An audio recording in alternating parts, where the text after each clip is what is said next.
At Hudson Valley Shakespeare, the headline is really about the view, a tented hillside stage perched on a hill near Garrison Bulundu and a brand new open-air Samuel H. Scripps Theatre Center that lets the audience sit under a floating bentwood roof while the stage itself opens up to the Hudson River beyond.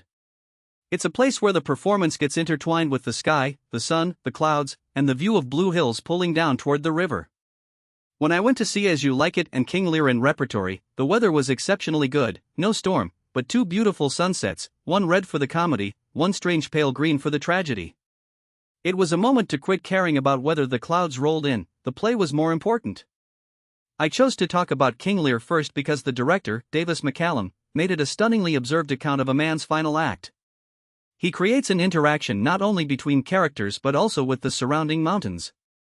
The star, Kurt Rhodes, plays the aging King Lear with a distinctive white beard that at first looks almost jolly.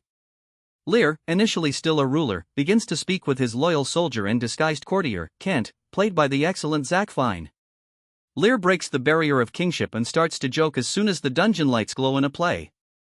He laughs louder to cover up his disorientation. Rhodes is Luther's an experience derived on a well-known hill and strange open air, but he has an amusing nabby-gree.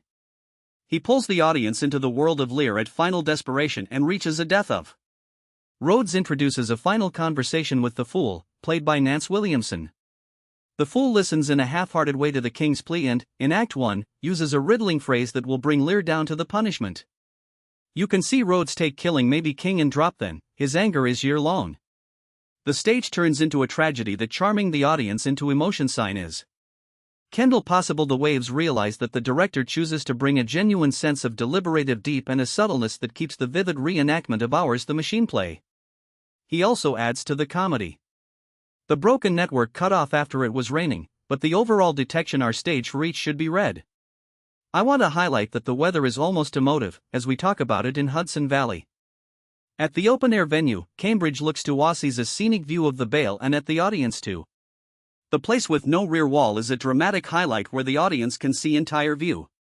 Critical notes highlight performances, the unique atmosphere, and a surprisingly beautiful experience. This is probably the best King Lear you'll see outside a city theater, with nature to the fold and now made separate. The thoroughness of the performance, the acting and the setting, all once again prove that Hudson Valley Shakespeare delivers a truly exceptional theatrical experience for seasoned Shakespeare lovers and those new to the Bard alike.